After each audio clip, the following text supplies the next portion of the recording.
Subnautica 2 should have never been possible. Everything that could have possibly gone wrong with making a modern video game had gone wrong with this title. The founders of the studio were fired mid-development. The CEO of the parent company got caught using ChatGPT to figure out how to dodge a $250 million payout he owed those same founders, and the entire mess ended up in a Delaware courtroom with rulings, countersuits, and contempt motions stacking up for nearly a full year. And despite all of that, Subnautica 2 just had one of the biggest survival game launches in history. Over 460,000 concurrent players on Steam within the first hour, over 1 million copies sold on day one. How is this possible? How did Subnautica 2 survive its development cycle from hell? On the horizon.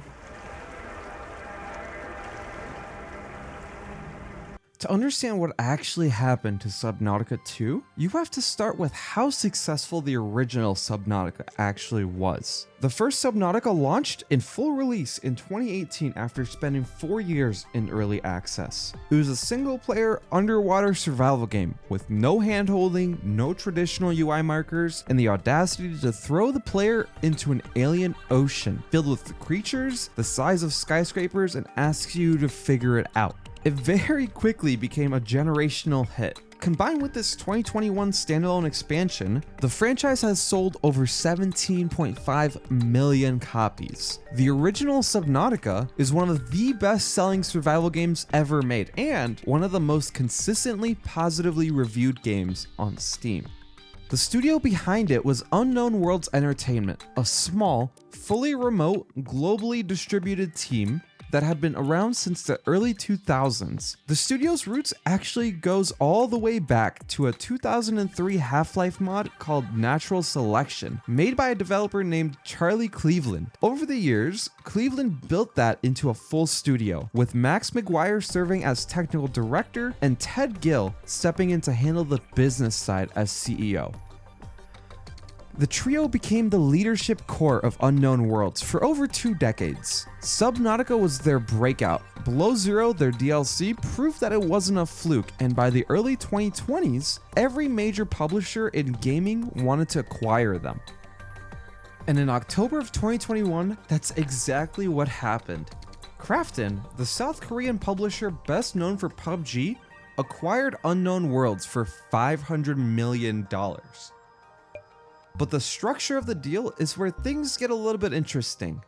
$500 million was the upfront payment, but there was also an additional $250 million earnout, contingent on Unknown Worlds hitting specific revenue and milestone targets by the end of 2026, with the launch of Subnautica 2 being a major trigger. Funny enough, I am also trying to hit a goal by the end of 2026, and that's to reach 100,000 subscribers. So if you like this video, please hit subscribe down below. According to the founders, what they wanted from Krafton wasn't just the money. They wanted operational independence. They wanted to keep making games the way they had been making them, with their community-based development model and their long-term creative vision. Cleveland told Krafton CEO Chang-Han Kim during negotiations that he didn't think it was possible for him to stop making games, and that he wanted to do this forever.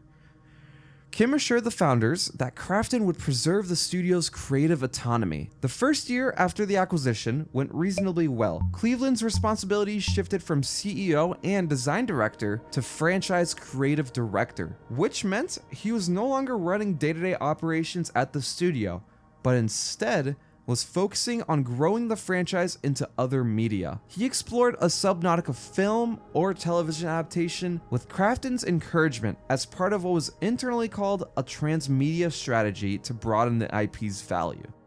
McGuire became Special Projects Director, focusing on research and development rather than people management. Gill stepped up from president to CEO and took over operational leadership of the studio. All 3 of these role changes were known to Krafton and agreed to by Krafton and accepted as part of how Unknown Worlds would operate during this period. And with that, Subnautica 2 entered active development. The team committed to building it in Unreal Engine 5, which was a major shift from the previous game. The pitch was a deeper underwater survival experience set on a brand new alien planet with a new colony ship called the Cicada, an AI antagonist, and for the first time in franchise history, optional online co-op for up to 3 friends. The early access launch was originally targeted for some point in 2025, with the full release a couple of years after that. And then, in early to mid 2025, things at Krafton started going very wrong very quickly. By 2025, Krafton's leadership was apparently looking at the upcoming Subnautica 2 launch and realizing they were about to owe Unknown Worlds founders a $250 million payout. Court documents would later reveal that approximately 90% of that earnout was going directly to the 3 founders, with the remaining 10% split amongst the rest of the team. From Krafton's perspective, that was $250 million about to leave their balance sheet. So, Krafton's CEO Chang-Han Kim started looking for ways out. The court documents on this part of the story are genuinely astonishing. Maria Park, Krafton's global head of corporate development, warned Kim internally that any attempts to fire the executives for cause wouldn't actually eliminate the earning obligation and would expose Krafton to lawsuits and reputation risk. So, Kim made what would be one of the most embarrassing executive decisions in recent gaming history. He turned to ChatGPT. Kim asked the AI chatbot for help figuring out how to cancel the earnout. ChatGPT responded that the earnouts would be difficult to cancel, and Kim told Park as much in a message. And then, over the following month, Krafton followed most of ChatGPT's recommendations anyway. The chatbot had advised them on something called preemptive framing, which essentially meant taking the fight directly to Unknown Worlds fans and shaping the public narrative before the founders could. On June 12, 2025, Krafton posted a critical message on their Unknown Worlds website and the Subnautica website. They locked Unknown Worlds out of their own publishing platform to prevent the release of Subnautica 2. And then, on July 2nd, 2025, Krafton fired Ted Gill, Charlie Cleveland, and Max McGuire from Unknown Worlds. The public reason given was that the trio had been trying to release Subnautica 2 too early before the game was ready. Krafton would install a new CEO of Unknown Worlds. Subnautica 2's release was delayed into 2026, conveniently after the deadline that would have triggered the $250 million payout. The community response was absolutely ferocious. The Subnautica fanbase had been following development closely for years. They knew who the founders were and they knew the studio's history. And they absolutely did not buy Krafton's framing for a split second. The Steam discussions, the YouTube comment sections, and every Subnautica space online lit up with fans accusing Krafton of an obvious cash grab. Fortis Advisors, the company representing Unknown Worlds' former stockholders, filed a lawsuit on behalf of the founders in the Delaware State Court of Chancery. What followed was a year of legal back and forth that reads less like a corporate dispute and more like a thriller. Krafton's legal argument shifted over time. The original "the game wasn't ready" claim quickly got dropped, and Krafton instead started accusing Gill, Cleveland, and McGuire of having abandoned their roles and stolen confidential company data. Vice Chancellor Lori Will of the Delaware court would later address both of those arguments. On the data theft claim, she found that the founders had kept the data confidential and promptly returned it. On the abandonment claim, she found that Krafton had already been aware of and accepted Cleveland and McGuire's reduced day-to-day involvement before the firings, because those role changes had been negotiated with Krafton's full participation. Then came the ChatGPT testimony. Kim was placed under oath. Krafton's official position had been that he had not used ChatGPT to make any decisions related to the firings. Under oath, Kim admitted that he had in fact used ChatGPT. His explanation was that he had used it to get faster answers. The court documents showed his exact ChatGPT prompts, and the AI's responses became public record. In March 2026, the Vice Chancellor of the court issued her ruling. She found that Krafton had breached the merger agreement. She also found that the executives had been wrongfully terminated and had ordered Krafton to reinstate the CEO of Unknown Worlds with full operational authority.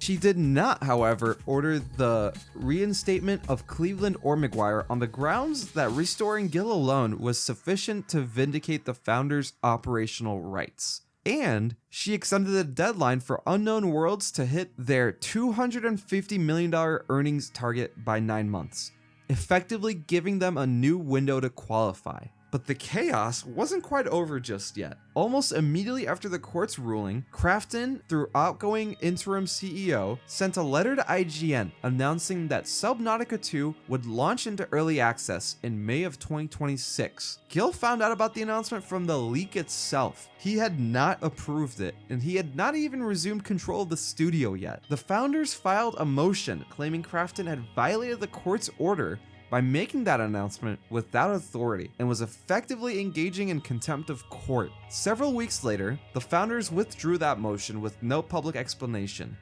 and around the same time, Krafton's name was quietly removed as publisher from Subnautica 2's Steam page. Although Krafton still legally remained the publisher and Unknown Worlds is still a Krafton subsidiary. The change appeared to be largely cosmetic, an attempt to distance the company from the increasingly toxic association in the community's eyes. And through all of this, the development teams kept working. The design lead would later say that the community's support kept them going when it was the absolute hardest. By early May of 2026, the game was finished and early access was finally real. And the launch date that the Krafton installed CEO had leaked back in March turned out to be the date Subnautica 2 actually shipped. On May 14th of 2026, Subnautica 2 launched into early access, simultaneously on Steam, the Epic Games Store, and Xbox Series X and X, with a day one inclusion on Game Pass. The Steam launch numbers are still updating as I record this, but here's what I can tell you about the first few hours of this game's life. Within moments of launch, the Steam concurrent player count blew past 100,000 concurrent players. 30 minutes after launch, the number had more than tripled to over 370,000 players, and within the first hour, it was over 450,000 concurrent players. That made it the fourth most played game on the entire Steam platform, sitting only beside, of course, CS2, PUBG, and Dota 2. And those numbers don't include the Xbox sales, Game Pass, or the Epic Games Store player base, which is probably really low to be honest, but regardless, it's still a very impressive feat. Krafton confirmed via the official Subnautica social media account that the game had sold over 1 million copies on its first day. That's the kind of opening that genuinely top-tier launches dream about, and it's an early access opening. Studio has been very clear that this isn't even the final version of the game. Major systems are still being built, more biomes, more creatures, more characters, and more story content are all on the roadmap. The early build that players have right now is described by the team as the foundation and not the finished product. Reviews and impressions are still rolling in as I'm finishing this video, but early sentiment on Steam has skewed strongly positive. The fanbase that spent the better part of a year defending Unknown Worlds against their own publisher's corporate maneuvering has shown up at launch in force. The community that the founders kept telling Krafton was the foundation of the studio's value is the same community that had just pushed Subnautica 2 to one of the biggest survival game launches of all time. What's still open is everything that happens next. The Delaware court case has been split into two parts.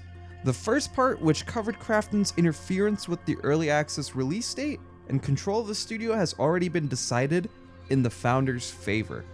The second part is still pending and will determine whether Krafton's actions wrongfully impaired the earnout.